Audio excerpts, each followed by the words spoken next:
Bismillahirrahmanirrahim. Assalamualaikum warahmatullahi wabarakatuh. Waalaikumsalam warahmatullahi wabarakatuh. Ibu, alhamdulillah pada pagi hari ini kita masih diberi kesehatan, kekuatan untuk melanjutkan hasil diskusi kita sejak kemarin. Mana kemarin kita awali dengan observasi proses belajar di kelas, dan hari ini kita akan lanjutkan dengan pengambilan data melalui wawancara. Namun sebelumnya itu saya perlu perkenalkan diri saya. Nama saya Maja Halil, asesor Badan Akreditasi Nasional Provinsi Sulawesi Selatan, yang ditugaskan selama 2 hari ini untuk prestasi di sekolahnya Ibu. Barangkali perlu diperkenalkan diri saya. Terima kasih Pak. Nama saya Yusdian Nurul SPD, Ya. mengajar mata pelajaran matematika. Ya. Sudah berapa tahun di sekolah ini, Bu? Sudah hampir 18 tahun Pak. Sudah lumayan lama nih, Bu. Sudah cukup banyak pengalaman. Alhamdulillah. Baik Ibu, kita akan mulai wawancaranya. Kita akan mencoba wawancara butir ke-6 ISP, yaitu siswa menunjukkan keterampilan berkolaborasi sesuai karakteristik keterampilan satu. Dalam wawancara ini saya harapkan Ibu memberikan jawaban yang jelas dan detail, tapi tidak usah merasa tegang, tidak usah merasa tertekan, karena kita santai saja, Bu. Ya.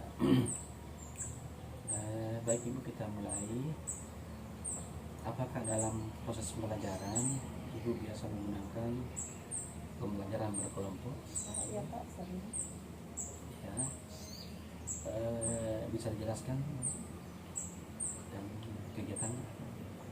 Ya, kegiatan dalam proses pembelajaran Pak, saya bagi kelompok anak, Ya. dibagi atas beberapa kelompok Pak. Ya. Kemudian bagaimana kerjasama siswa dalam pelaksanaan diskusi dan mengerjakan tugas dalam kelompok? Saya jelaskan dulu. Ya Pak, dalam pembelajaran kelompok kita upayakan Pak agar supaya semua anggota kelompok aktif. Ya, jadi ada teknik saya untuk membagi kelompok agar supaya mereka semua aktif.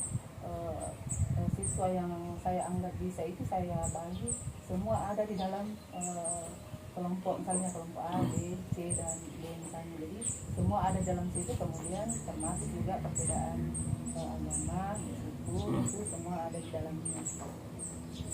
Maksudnya barangkali dalam pengaturan meja kursi supaya lebih menyenangkan. Oh iya, Biasa Pak. dilaksanakan. Kemudian bagaimana kerja sama siswa dalam presentasi kelompok? Bisa dijelaskan? Kalau untuk presentasi kelompok Pak, saya lakukan biasanya siswa bergantian. Misalnya kalau kelompok A yang melakukan presentasi, maka kelompok B, C, dan D, atau kalau sampai E misalnya, ya itu memberikan tanggapan. Begitu pun sebaliknya. Nanti setelah itu, setelah selesai mereka mempresentasikan hasil kerja kelompoknya, baru kita sebagai guru menguatkan materi tersebut. Kemudian dalam proses pembelajaran, bagaimana kerja sama siswa dalam berbagi dalam penggunaan sumber daya?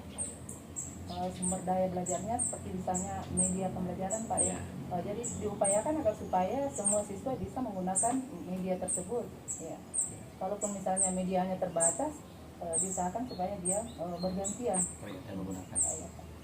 Ya, karena biasanya itu pembelajaran menggunakan media itu lebih disukai anak karena sambil melihat layar-layar yang muncul di, kalau itu menggunakan PPT misalnya, lebih nyaman untuk belajar.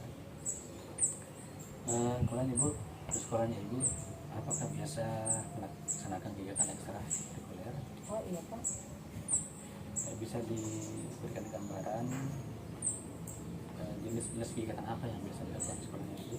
Kegiatan ekstrakurikuler maksudnya? Iya Pak. kalau ekstrakurikuler wajib yaitu pramuka Pak. Kemudian yang lainnya itu adalah kegiatan ekstra berupa olahraga dan seni.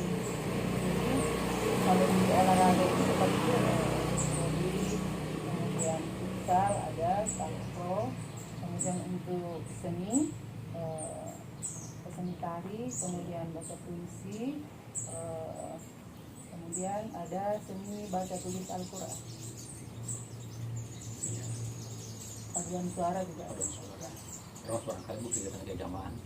Oh iya Pak, yang tadi seperti misalnya ceramah, ya, Ya. ceramah baca tulis Al-Quran, ya Pak. Kemudian dari pengalaman Ibu, bagaimana kira-kira partisipasi kolaborasi siswa dalam kegiatan ekstrakurikuler tersebut? Begini Pak ya, kalau misalnya kita bagi siswa di dalam kegiatan ekstra, biasanya itu ada salah satu cabang olahraga maupun seni yang peminatnya banyak Pak ya. Jadi kalau misalnya banyak berarti dia harus bagus kerjasamanya, berbagi ke teman-temannya, berbagi waktu begitu Pak. Jadi dia harus kerjasama, tidak boleh ada yang lebih monoton main, kemudian ada yang kurang atau kadang biasa tidak dapat. Seperti itu Pak. Kalau dalam kegiatan OSIS, kira-kira bagaimana kira-kira partisipasi kerjasama siswa? Kalau OSIS Pak biasanya kan diberikan arahan dari kesiswaan maupun pembina OSIS untuk mengatur itu kegiatan ekstrakurikulernya Pak. Jadi dia mengatur jadwalnya dan bahkan biasa misalnya ada sebagai wasit semua jadi anggota OSIS. Tadi karena Ibu kegiatan dalam sekolah, kegiatan bersama dalam sekolah. Kalau di luar sekolah, atau Ibu sekolahnya Ibu juga sering ada kegiatan yang diikuti oleh sekolah? Iya Pak, ada biasa. Kira-kira bagaimana partisipasi kolaborasi siswa dalam mengikuti kegiatan bersama dengan sekolah lain? Biasa ada Pak kegiatan perseninya di sekolah lain misalnya, atau sebaliknya biasa kita adakan di sini, mereka kita undang ke sekolah ya Pak. Jadi kalau kegiatan dengan sekolah lain ya, kegiatan dengan lembaga yang di non pendidikan Bu biasa diikuti? Oh iya Pak. Dengan lembaga misalnya oleh kegiatan bus ini di kecamatan misalnya. Nah, bagaimana partisipasi siswa dalam kegiatan tersebut? Pak, saya kasih contoh barangkali Pak kegiatan ya. Kegiatannya seperti kemarin ada kegiatan dalam rangka memeriahkan hari ulang tahun Kota Delopa Pak ya. Jadi itu ada kita ditugaskan untuk berkolaborasi dengan sekolah lain, ditugaskan untuk menampilkan tari masal seperti itu Pak. Kegiatan 17-an ya? Bukan Pak, kegiatan dalam rangka ulang tahun Kota Delopa. Ya, jadi ditangani oleh pemerintah begitu Pak ya. Diikuti oleh sekolah-sekolah. Ya, diikuti oleh sekolah-sekolah termasuk sekolah kami. Kalau nanti Bu saya minta dari semua keterangannya Ibu, kalau saya minta diperlihatkan bukti-bukti fisiknya, foto-foto, surat penugasan, bisa diperlihatkan Bu. Karena nanti salah satu penunjang dari keterangan Ibu nanti akan dikuatkan oleh foto-foto dan atau bukti fisik yang ada. Saya kira cukup Bu untuk sesi ini. Kalau nanti saya masih butuh keterangan lain, saya bisa hubungi Ibu lagi. Dan saya ucapkan terima kasih atas kerjasamanya, atas partisipasinya.